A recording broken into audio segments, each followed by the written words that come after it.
Sahabat Akmikindo TV, kembali kami berpodcast dari studio yang ke-17. Kami kehadiran narasumber. Di tahun lalu, 2 bulan lalu, kami berbincang dengan Dr. Insinyur Manere Pasaribu MM. Beliau adalah dosen sekaligus penulis yang sangat produktif. Kemarin juga kami dapat buku dan hari ini juga kami dapat buku yang luar biasa. Kewirausahaan dan inovasi.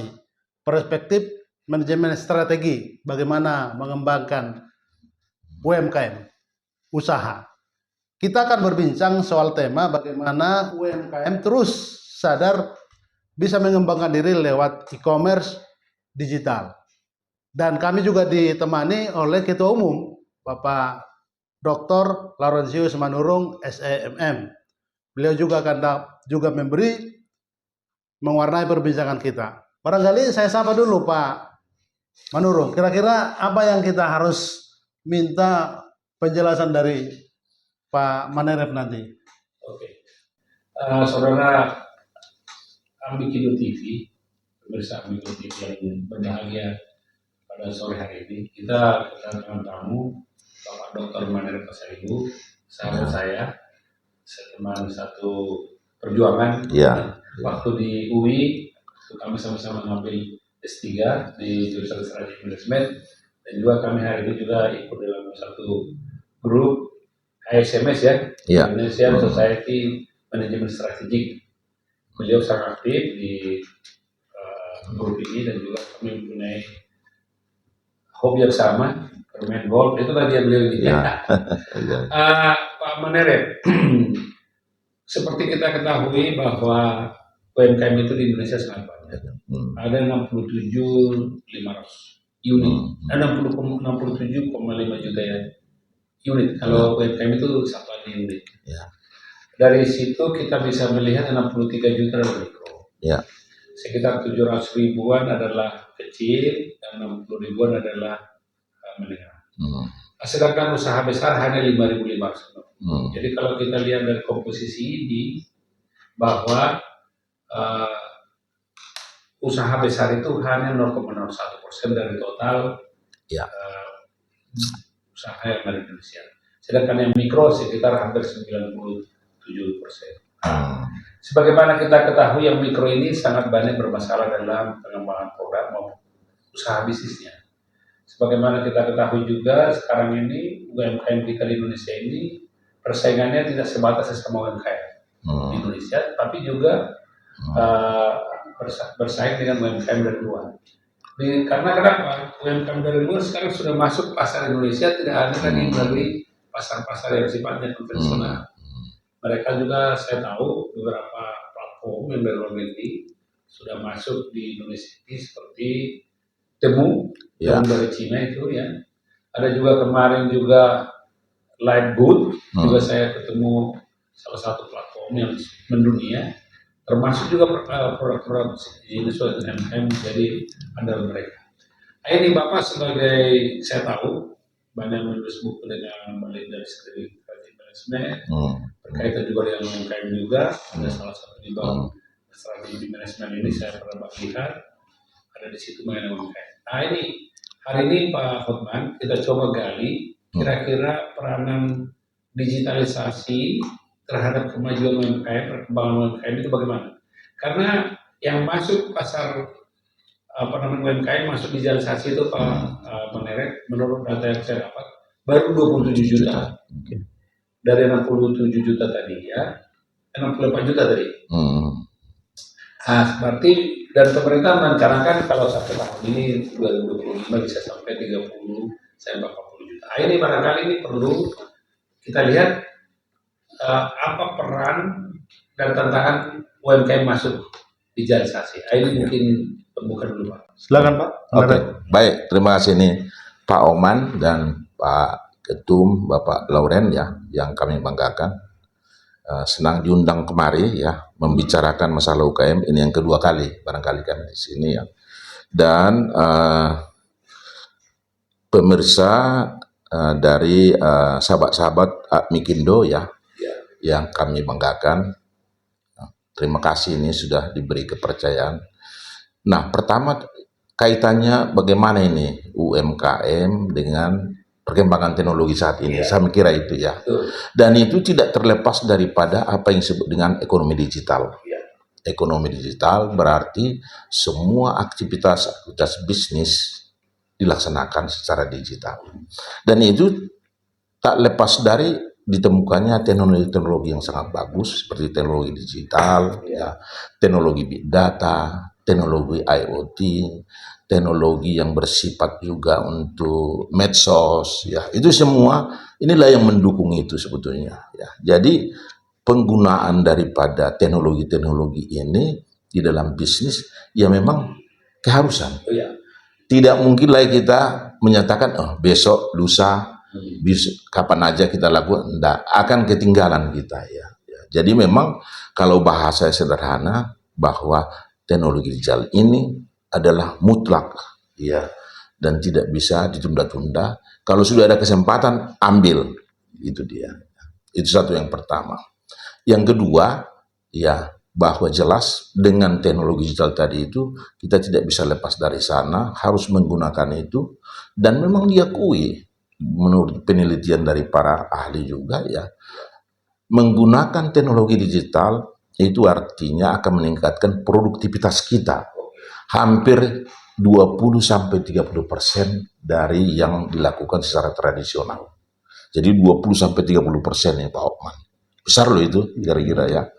Kemudian kita akan meningkatkan efisiensi kita, itu dia ya. Jadi dua hal inilah sebetulnya ya. Jadi kegunaan daripada teknologi digital ini ya, digitalisasi apapun namanya itu, tujuannya yang pertama itu bagaimana kita membuat produktivitas kita meningkat, satu. Yang kedua, membuat efisiensi kita lebih bagus. Jadi dua hal ini sebetulnya ya, dua hal ini. Tapi sebelum itu dilakukan, pertama benahi dulu proses bisnisnya. Ya, bagaimana cara kita berbisnis menjual barang, ya, bagaimana cara kita membuat memproduksi barang, bagaimana cara kita melakukan bisnis dengan orang lain, itu dibenahi dulu, ya. Jadi tidak serta-merta kita menggunakan aplikasi teknologi digital langsung semua ini beres, tidak, ya. Tetapi kita harus gunakan dulu. Kita perbaiki dulu proses bisnis kita perbaiki dulu cara kita melakukan sebuah bisnis itu, membuat produk, membuat jasa dan lain sebagainya, itu dulu dibenahi. Yang secara tradisional itu harus mapan dulu istilahnya itu ya. Nah, baru datang nanti yang namanya teknologi digital, itulah yang saya katakan tadi meningkat dia Pak Ketum, ya 20-30% dia peningkatan pendapatan kita. Itu kira-kira intinya ya. Tetapi tidak serta-merta, saya ulang ya, karena ini banyak yang salah kaprah di para pengambil keputusan, dianggap ini masalah soal teknologi digital ini adalah teknologi. Sebetulnya tidak. Ini adalah mindset sebetulnya. Saya ulang ya, yang dulu itu mindset ini mindset kita. Bagaimana cara kita membuat bisnis itu supaya pelanggan-pelanggan kita lebih bagus dulu ya, menjadi lebih enak, itu dia ya. Tetapi didukung dengan teknologi digital, inilah yang membuat 20-30% pendapatan kita, revenue kita, dan juga keuntungan kita bisa meningkat dengan menggunakan teknologi digital. Itu kira-kira Pak Ketum. Jadi intinya dua tadi itu, produktivitas meningkat, cost kita menurun, itu dia. Kalau ini sudah terjadi, praktis sebetulnya itu sampai botak pun orang melakukan kajian-kajian perusahaan besar kecil, pasti dua hal ini yang menjadi persoalan. Bagaimana peningkatan meningkat, bagaimana cost turun. Saya kira itu dulu intinya, supaya jangan lari sesuai garisnya. Terima kasih Pak Hotman. Menarik Pak Manerep. Bagaimana e-commerce? Bagaimana para UMKM memanfaatkan agar manfaat dari digital ini terasa? Misalnya bagaimana mereka dekat dengan pengelolaan digital lewat platform atau lewat aplikasi yang lain begitu. Ya. Jadi ini sudah teknis bicaranya itu. Iya. Ini sudah teknis ya.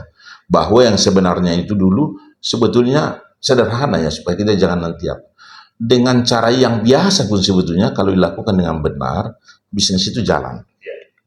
Misalnya jualan apa, jualan makanan itu akan jalan itu kira-kira ya. Asal sudah memang bahwa makanannya itu sudah dikenal orang, kualitasnya bagus, harganya murah, itu kira-kira ya. Nah, kalau sudah itu dilakukan yang pertama, baru kita menginjak kepada teknis yang kedua tadi. Kita gunakan ini. Ya. Kalau sudah benar proses bisnisnya, cara menjualnya, ya, cara mencatat SOP-nya, kemudian transaksinya benar dia, ya. Ini sebetulnya seperti makan buburnya itu untuk melakukan ini. Tidak ada yang sulit ya. Tetapi core pertama itu harus itu yang menjadi persoalan. Itu yang perlu dibenahi dulu. Prosesnya seperti apa dia ya. Nah, kalau sudah masuk kepada masalah itu tadi, kembali kepada ekonomi digital tadi itu. Itu tidak sulit melaksanakan itu.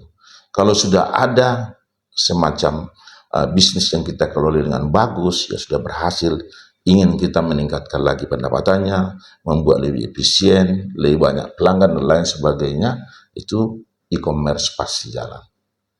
Sederhana itu ya. Jadi kalau saya Pak Ketum, ya ini yang harus didahulukan dulu ya. Benar dulu kita melakukan. Misalnya kalau jual makanan ya jual makanan yang benar, ya. Jual kue yang benar itu kira-kira ya. Jadi ini digital ini adalah pendukung dia ya.